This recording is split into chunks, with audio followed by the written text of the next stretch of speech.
Voilà. Je pense que c'est bon. Écoute, c'était un essai. C'était un essai.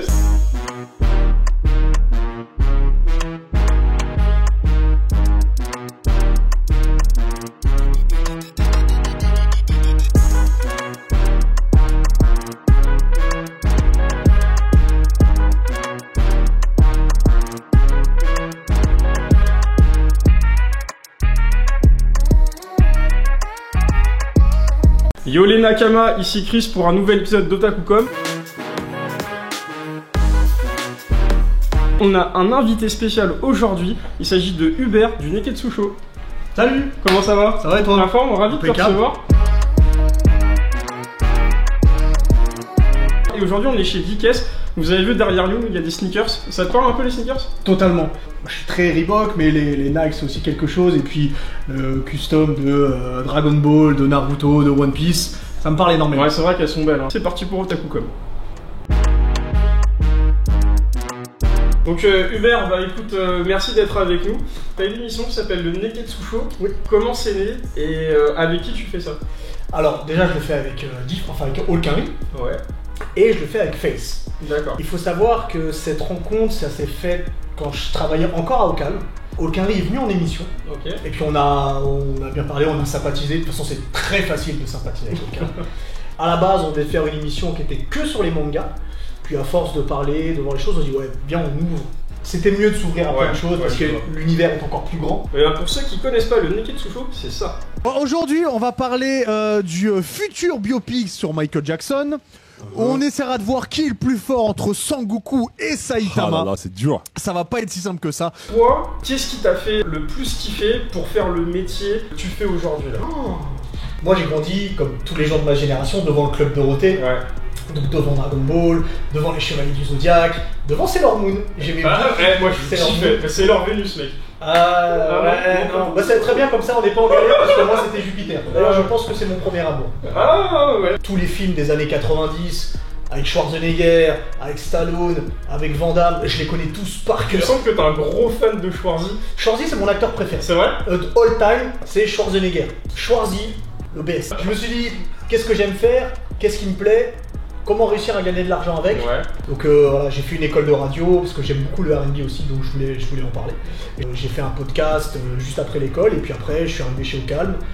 Voilà, les choses sont arrivées jusqu'au Neketsu Show, tu vois. Est-ce que t'es prêt à me balancer un top 3 de manga ou anime confondus? Dragon Ball en numéro 1, La base. sûr et certain. En deuxième, Sailor Moon. Oh mais en fait je rigole, mais en fait moi je kiffe aussi Sailor Moon et je suis content de trouver quelqu'un qui kiffe Sailor Moon parce que par rapport à ce qu'on pourrait croire comme Magical Girl, c'est celui qui a lancé tous les autres. Évidemment. Et franchement juste moi les phases de elle se transforme et tout machin et tout, moi j'ai kiffé. Mais attends, et même l'histoire aussi. Quand elle se transforme, moi je suis en primaire. Je suis en primaire et quand elle se transforme, elle est nue. Ouais, elle est nue, ouais. C'est-à-dire que je vois une fille nue à la télé. Alors tout n'est pas détaillé, mais je dis oh, attends, c'est incroyable. Donc c'est ça une femme. Et regardez Sailor Moon, n'hésitez pas vraiment. Attention, vous touchez pas à Sailor Jupiter, c'est Mago. Et Sailor Vénus aussi. les là qu'on est là. Voilà. Et ton numéro 3 du coup? Les Chevaliers du Zodiac. Ah mon gars sûr. Ah là là. Ah, alors là c'est bon, l'émission elle va durer 4 heures les gars. C'est bon. Et moi Senseiya, j'en ai bouffé à dos. J'avais un t-shirt avec Pégase et tout dessus, il était comme ça, je l'avais acheté à Concy à l'époque. Est-ce que tu te souviens, dans le Club Dorothée, alors là vraiment on est vraiment dans le côté old school, tu savais, il y avait un classement. Je sais pas si tu te rappelais, genre Dorothée, elle faisait des classements des meilleurs épisodes ou des meilleurs mangas. Des meilleurs épisodes. Ouais, des meilleurs mangas, et à chaque fois, donc tu prenais ton numéro enfin tu prenais ton téléphone, t'envoyais je sais pas quoi là, et donc du coup ça faisait le classement. Okay. C'était toujours la bataille entre Sailor Moon, Senseiya et DBZ. Le top 3. Voilà, le top 3, après bon, il y avait les Ranma et tout en dessous, mais ouais, non, franchement, Senseiya, bataille du sanctuaire, moi j'ai kiffé à mort. J'ai vu aussi que, à part le Neketsu, t'as animé quelque chose avec Tiga. Le Caramucho Tigara. Ouais, Tigara. Et la question qu'on se pose tous, et toi Tigara Alors je vais pas te demander à combien de personnes t'as offert des chocolats, mais quel est ton meilleur souvenir de Saint-Valentin? Version japonaise. En fait cette idée est arrivée par Victor Dermo, qui est un mangaka. puisqu'il fait le manga Diamond Little Boy. D'ailleurs, le deuxième tome devrait sortir dans pas longtemps, à l'heure où on enregistre en tout cas. On a fait une émission spéciale, c'était ma préférée sur la Saint-Valentin, quand Tigara nous a raconté comment se passait la Saint-Valentin au Japon, qui n'a rien à voir avec nous. Saint-Valentin le 14 et le 14 mars, le White Day. Exactement. Ouais. Donc on va préciser pour ceux qui connaissent pas, le jour de la Saint-Valentin, ce sont les filles qui vont offrir des chocolats aux garçons, soit avec qui elles sont, soit avec qui elles aimeraient être. Exact. Et le 14 mars, ce sont les garçons qui font la même démarche. Ouais, qui donnent leur réponse. Et si tu donnes pas des chocolats à la personne qui t'a donné des chocolats, il peut y avoir des déprimes. C'est vrai que ça marche comme ça. Ça peut très très mal se passer. Et j'ai appris en même temps, pendant l'émission, elle nous a dit que le jour de Noël, au Japon, ils mangeaient KFC. Oui, exact. Désolé, je réagis parce que je suis un gros fan de KFC. On fait une petite dédicace à Tigara si on regarde l'émission. Tigara qui, il me semble, qui est en train de préparer ses futurs projets de musique, donc. Exact. On mettra un lien dans la description. Franchement, allez voir ce qu'elle fait. C'est vraiment long. Hubert nous a ramené quelques trésors à lui, son One Piece entre guillemets. Je te laisse choisir ce que tu veux présenter. C'est très intéressant. On va faire dans ce sens-là. Donc on commence par là parce que c'est peut-être le plus important pour moi. Peut-être. Valeur sentimentale. Donc Picsou, alors ça c'est un collector qui est sorti pour les 70 ans de l'oncle Picsou. Il faut savoir que moi je suis un grand fan de Picsou en général, que ce soit au niveau des animés, que ce soit au niveau des BD, puisque là il y a les 20 meilleures histoires de Picsou. D'accord. Il y a une nouvelle série qui a été faite. Ah ouais. Ouais, il y a une nouvelle série qui a été faite, c'est en 2017 qu'elle a commencé. C'est récent donc. Et cette nouvelle série dépasse à tout point de vue la série originale sur comment les personnages sont traités, sur leur caractère, sur le fait que les histoires s'enchaînent et ont des rapports les uns avec les autres. Tu peux pas prendre un épisode au pif comme ça, et parce que tu vas pas avoir le background de ce qui s'est passé. Tu vois, tu faisais une comparaison avec One Piece. Si tu commences One Piece à Alabasta, tu vas pas savoir ce qui s'est passé avant, tu vas pas comprendre. C'est très très intéressant. Et puis surtout, Picsou, la bande à Picsou, c'est Indiana Jones.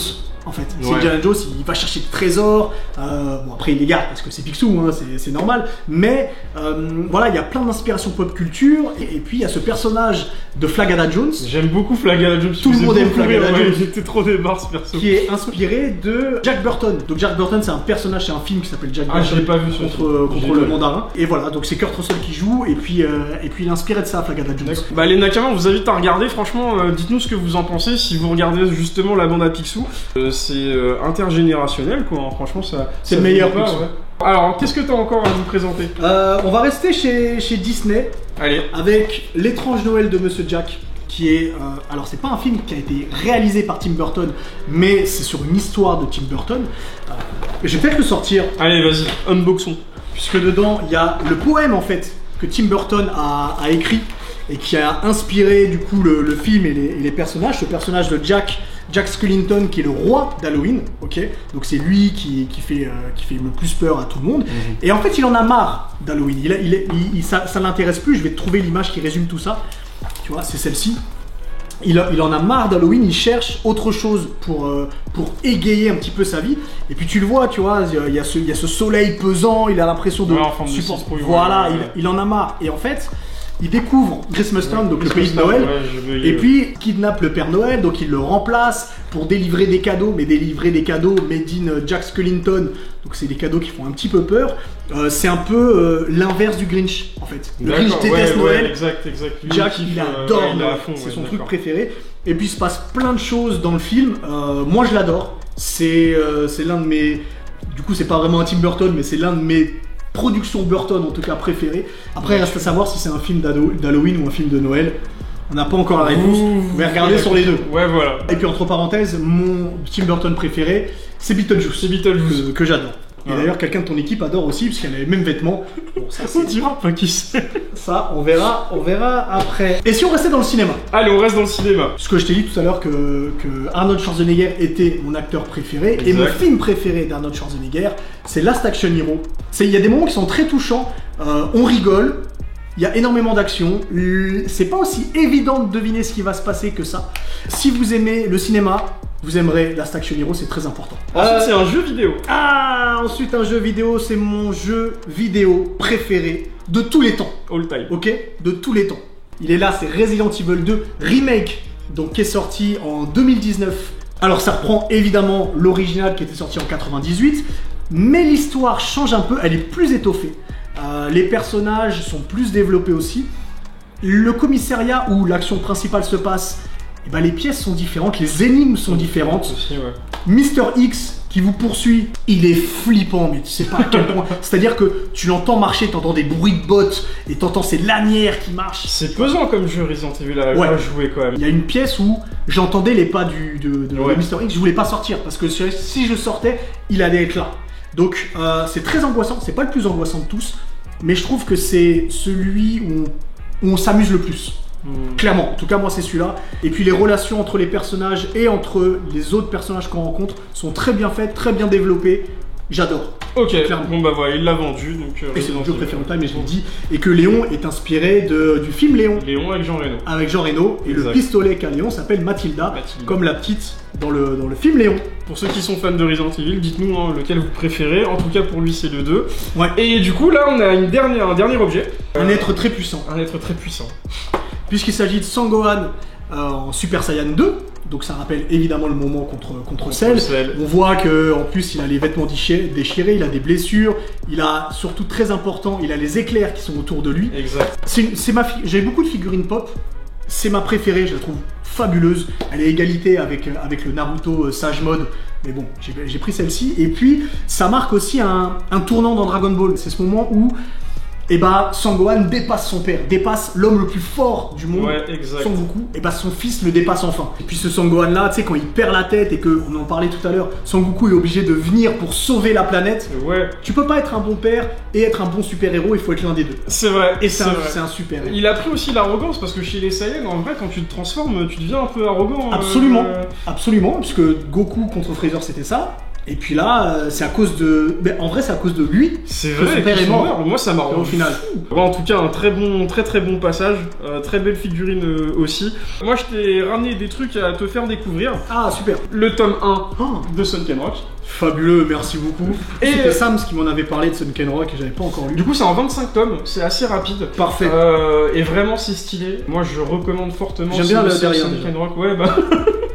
Voilà, on vous invitera hein, si vous voulez savoir de quoi ça cause. Et du coup, voilà, comme t'es fan de DBZ, formidable. et ben voilà, on t'a ramené un petit détecteur Oh, voilà, de non, Dragon non, Ball, non, un non. petit porte-clés. Oh, je Voilà. vais les trouver. Je te le souhaite. Ça fait le même bruit que. Il y en a 3 dans le coin là. J'ai l'impression là. Et donc du coup on va lui poser des questions parce que comme il est fan de pop culture et tout ce genre de choses, alors regarde, il a déjà la pression. Alors, Je vais te est-ce poser que je suis des un questions. imposteur ou pas? Je vais te poser des questions et on va Vas-y. voir si t'es chaud. Allez. Dans The Big Bang Theory, Ouais. quelle est la réplique fétiche de Sheldon? Bazinga, allons-y Alonso. Bazinga. Bon, ok, bon, bah, voilà. Ok, un point, c'est bon, c'est parti. Dans Harry Potter, quel âge a Harry lorsqu'il rentre à Poudlard? 10 ans. Ah, c'était 11. Ah, sacre bleu. C'était 11. C'est On va dire c'est ça, toujours on va entre dire deux ça. âges. Allez, on lui donne le point, on lui donne le point. Merci beaucoup. Quel métier exerce Peter Parker? Et reporter, photographe. Ouais, photographe, Ouais. ouais, exact. Voilà, Et j'ai bugué, hein. C'était facile. Au Daily Bug d'ailleurs. Au Daily Bug, ouais, avec Jonah Jameson. Alors, c'est dans Batman. Que peut-on lire tatoué sur la joue d'Harley Quinn? Est-ce que tu sais? Oh. Alors, je te donne un I indice. love Joker. Non, je te donne un indice. C'est le nom d'un ancien joueur du PSG, blond. Roten. Ouais. Ouais, c'est lui. Roten qui veut dire pourri en anglais. Oh, c'est dommage pour lui ça. Ouais, voilà. Mais- Roten. Jérôme Roten Mais t'as était pas bien pourri. trouvé. Vous voyez vraiment, Hubert, il est chaud sur tous les sujets. Enfin, tu m'as donné des indices quand même. Ouais, bon, c'est vrai qu'il était balèze, mais Ouais. voilà. Alors, dans la Casa del Papel, quel est le vrai prénom, du professeur? Du professeur. J'ai jamais regardé. Ah, tu sais pas? Ah, Non. mince. Mais donne-moi les trucs, je vais trouver au pif, tu vas voir. Alberto, José ou José. Eduardo? Ah bah non, c'était Alberto. Bon, attends. Bah tant pis. T'as regardé Malcolm? Évidemment. Évidemment, Malcolm, sa série, je la kiffe. Oui. Combien de saisons comporte la 7. série? Bah voilà, parfait, parfait. Il est très chaud. Et alors maintenant, j'ai un autre défi. Quand je regarde tes émissions, moi je trouve que ta voix elle passe bien. Ah, bah merci, ah bon, je reste. Et on a beaucoup parlé de doublage. C'est vrai. Et donc du coup, je voudrais que tu me doubles une scène que je vais te montrer. Et en fait, c'est une scène avec Vegeta et Bulma. Et Oh. c'est une scène où Vegeta pique une crise. D'accord. Et donc du coup tu vas reprendre le rôle d'Eric Legrand en VF. Je vais te montrer la pression. scène. Je vais te montrer la scène et tu vas essayer de la doubler. Parce qu'il est bon. Et Eric, il est incroyable. Il est très très bon. Il est incroyable. C'est incroyablement bon. Oh. Tu vas la doubler à ta façon. Oh là là. Ok. Vas-y. Du coup les gars c'est parti pour la session doublage avec Hubert. On sait pas ce que ça va donner mais je pense que ça va être très fun. T'es prêt? Bah bien sûr. T'es prêt? J'ai coupé le son. C'est parti. Eh femme! Femme! Tu m'entends? Viens ici! Eh! Où sont mes vêtements? Grossier personnage! Je te signale que je m'appelle Bulma! Non mais me raconte pas ta vie! Où sont mes vêtements? Oh, je vais pas me trimballer tout nu! Tes vêtements sont dans la machine à laver! Et qu'est-ce que je vais porter moi? Bah je sais pas, t'as qu'à te promener tout nu! Mais je vais... Mais c'est hors de question, qu'est-ce que c'est que cette chemise rose? Non mais ça va pas, je te signale que je suis le prince des Saiyans. Je vais pas me trimballer comme ça, je suis un fier guerrier. Bah t'auras qu'à rester le zizi à l'air alors. Quoi? Comment?